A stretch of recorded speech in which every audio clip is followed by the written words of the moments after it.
Assalamualaikum warahmatullahi wabarakatuh. Salam semangat, salam dahsyat, dan salam perkasa.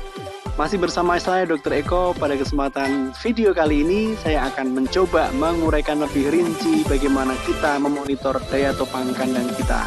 Hal ini penting karena daya topang kandang kita merupakan bagian yang amat sangat vital untuk kita monitor untuk memberikan agar kondisi di dalam kandang bisa mensupport potensi genetik broiler modern agar muncul lebih optimal. Kenapa hal ini penting? Karena kadang-kadang kita sudah merasa melakukan aktivitas pemeliharaan sesuai dengan SOP. Biosecurity pun sudah kita lakukan semaksimal mungkin. Namun pada akhir periode kita menjumpai optimalnya performa tidak tercapai. Bahkan beberapa mengalami kegagalan di fase akhir. Dan ini menjadikan hal yang amat sangat disayangkan sekali. Kenapa daya topang kandang ini perlu kita monitor lebih rinci? Karena ini adalah berhubungan dengan kemampuan kandang memberikan asupan oksigen atau udara segar terhadap total jumlah ayam yang ada di kandang. Sebagaimana kita ketahui, daya topang berdasarkan kebutuhan oksigen ini adalah berdasarkan pada kondisi di mana semakin besar ayam, maka akan semakin membutuhkan banyak oksigen. Dan kondisi ini akan sangat berpengaruh terhadap pola tumbuh dan juga bagaimana konversi dari pakan menjadi daging. Daya topang yang dimaksudkan pada sesi kali ini adalah daya topang, bukan daya topang secara fisik, namun daya topang berdasarkan kebutuhan oksigen per kilo berat daging. Sebagaimana kita ketahui bahwa di sistem closed house ini adalah suatu sistem yang dikondisikan sedemikian rupa agar kita bisa mengkondisikan situasi di dalam kandang senyaman mungkin, terutama dalam hal asupan udara segar. Udara akan masuk ke dalam area yang kita sebut sebagai area inlet dan kemudian akan bersirkulasi ke dalam kandang dan akan dikeluarkan di area outlet. Di area outlet ini adalah area di mana kita pasang kipas, sehingga semakin besar ayam, semakin butuh banyak oksigen, otomatis semakin butuh banyak pula kipas yang dinyalakan. Kenapa daya topang kandang di dalam kandang closed ini bisa kita hitung? Karena kita bisa menyesuaikan berapa jumlah kipas yang akan kita nyalakan berdasarkan minimum ventilasi, dan kita juga bisa menyesuaikan lebar area inlet. Dengan kita sesuaikan antara jumlah udara yang masuk dan jumlah udara yang keluar, ini akan berdampak sangat signifikan terhadap kebutuhan oksigen untuk ayam yang ada di kandang. Sehingga dengan prinsip dasar ini kita sama-sama mengetahui bahwa dalam waktu 45-75 detik semua udara yang ada di dalam kandang harus tergantikan dengan udara segar, sehingga kita harus betul-betul memonitor seberapa mampu kemampuan kandang kita itu untuk memberikan udara yang segar. Artinya bahwa semakin besar ayam, semakin ayam butuh oksigen. Hal ini tidak diikuti oleh semakin besarnya kandang atau semakin banyaknya jumlah kipas. Sehingga upaya kita agar tetap bisa mendukung adalah dengan mengontrol populasi, mengontrol jumlah daging yang ada di dalam, sehingga kebutuhan oksigennya bisa terpenuhi dengan baik. Untuk lebih jelasnya akan kita ikuti video di lapangan berikut ini. Namun sebelumnya kita akan menyimak video dari Trigroup.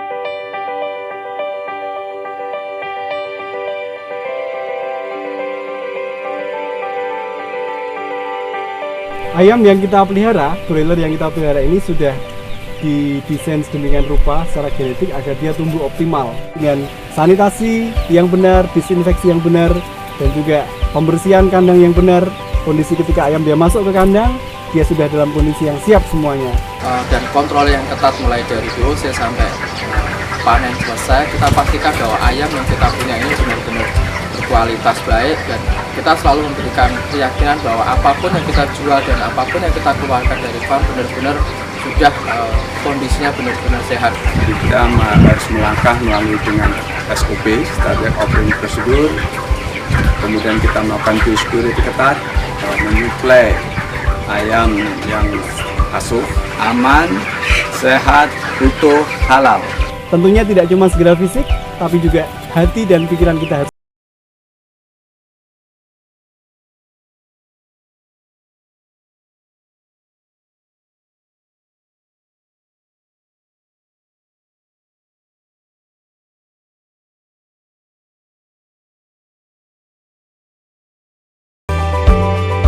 Kredibilitas akan kualitas ayam yang siap dikonsumsi menjadi tanggung jawab penuh kami sebagai supplier ayam potong. Kapasitas ayam potong yang diinginkan oleh konsumen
mengembangkan menjadi pelengkap konsumen dalam sebuah hidangan.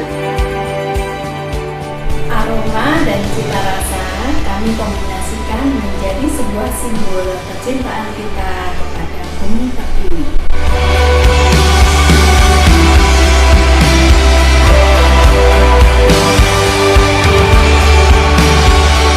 Di pengembangan peternakan broiler ini menyediakan sumber protein hewani untuk bangsa kita, untuk rakyat kita. Tidak hanya komoditi saja, kita harapkan bisa jadi produk olahan yang baik, bisa diterima oleh seluruh umum.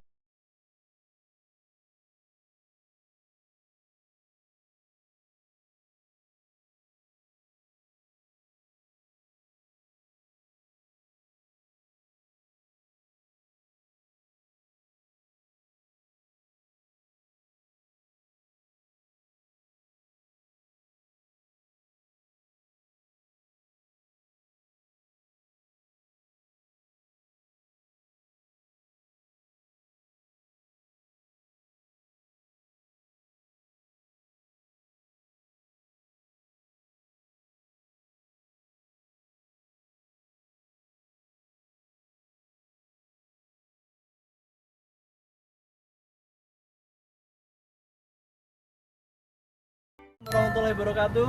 Masih bersama saya Dr. Eko. Salam semangat, salam dahsyat, salam luar biasa.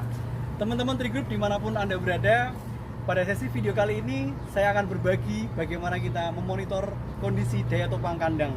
Kenapa ini penting? Karena daya topang kandang itu adalah melambangkan seberapa jauh kandang itu mampu memberikan situasi yang nyaman buat ayam yang ada di dalam. Dan salah satu parameter yang kita gunakan adalah berdasarkan kepada kebutuhan oksigen per kilo daging terhadap ayam-ayam yang masih ada di kandang. Sehingga dengan kita menentukan daya topang yang baik, kita bisa mengatur jumlahnya berapa, pada umur berapa ayam kita harus dijarangkan. Karena pada saat kita melampaui daya topang kandang, ketercukupan oksigen tidak optimal dan pasti dalam jangka waktu tertentu akan mengerosi performa. Bahkan lebih jauh dari itu, ketika oksigennya kurang, mikroba anaerob seperti Clostridium, seperti Mycoplasma dia akan berkembang lebih pesat. Sehingga penting buat kita untuk mengetahui seberapa baik daya topang kandang yang ada di kandang kita. Oke. Kita akan masuk ke dalam dan teman-teman perlu ketahui di dalam ini masih ada ayam yang ukurannya sudah 2,2 kilo. Sehingga kita harus betul-betul bisa memastikan apakah 2,2 kilo dengan jumlah tertentu ini tidak melampaui daya topang yang ada. Sehingga kita akan sedikit melakukan penghitungan untuk mengkonfirmasi apakah masih layak dengan berat 2,2 kilo dihubungkan dengan populasi sisa yang ada. Yuk ikut ke dalam. Asyik.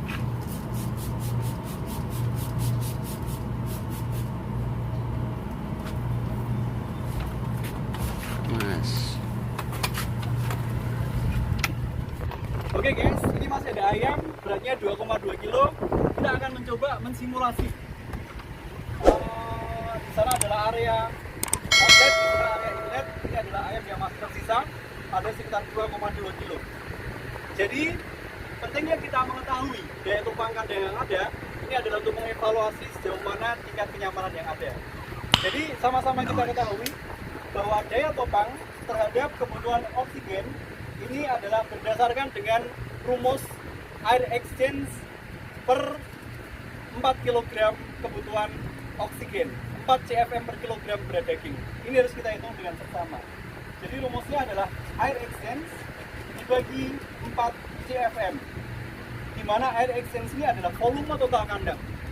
Jadi kita harus menghitung berapa volumenya, kemudian kita konversikan agar kita bisa mengetahui berapa daya topang kandang yang ideal untuk kandang ini.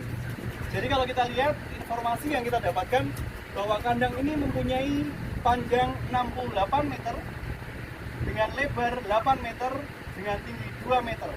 Ini adalah volume kandang ini terhadap kebutuhan oksigen yang harus kita berikan agar dia tidak lebih rendah dari 4 CFM per kilo daging terhadap sisa populasi yang ada. Nah, pada saat kita mengkonversikan, kalau kita lihat ini satuannya masih meter kubik per menit, padahal kita perlu satuan kubik feet per menit. Sehingga ini harus dikalikan 3.500 35,316 agar mempunyai satuan yang sama. Dengan penghitungan ini, maka kita akan mengetahui berapa daya topang yang dimiliki oleh kandang ini. Akan coba kita hitung secara bertahap.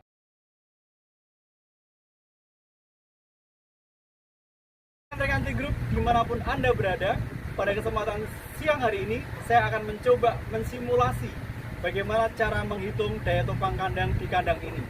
Jadi saya sudah coba menghitung daya topang kandang ini dengan rumus di mana air exchange per 4 CFM ini akan kita hitung berdasarkan dari panjang, lebar, dan tinggi.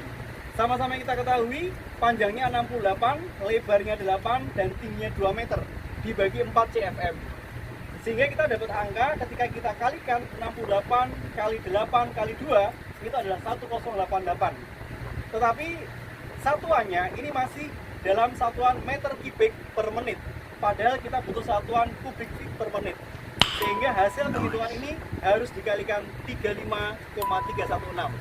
Kalau kita hitung 35 kali 316 dikalikan 1088 akan ketemu angka 38,423. Setelah ketemu angka 38,423 baru kita bagi 4.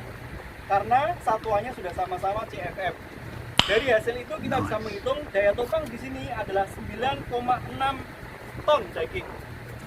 Sehingga dengan 9,6 ton daging maksimal di kandang ini, kebutuhan oksigen tidak akan terkurangi atau masih tercukupi kebutuhan oksigen ketika maksimal daging yang ada di dalam kandang ini adalah 9.605 kilo. Nah, bagaimana dengan situasi yang ada? Di sini masih ada sisa ayam sekitar 2.700 dengan berat 2,2 kilo. Sehingga kalau kita lihat 2.700 jadikan 2,2 kilo itu masih di bawah angka 9.605 kilo. Artinya apa? Berarti sisa ayam di kandang ini tidak melampaui dari daya topang yang ada. Mudah-mudahan informasi ini bermanfaat. Terima kasih. Sampai ketemu di video berikutnya. Assalamualaikum warahmatullahi wabarakatuh. Dari pemaparan yang sudah disampaikan di depan dapat kita ambil kesimpulan bahwa jangan sampai daya topang terlampaui, karena dengan terlampauinya daya topang maka kebutuhan oksigen terhadap kehidupan ayam akan semakin menurun, dan hal tersebut tidak hanya sekedar menurunkan nafsu makan dan memperberat pertambahan berat badan harian, dalam jangka waktu yang panjang kuman-kuman anaerob akan tambah berkembang biak dan akan mengganggu kesehatan ayam.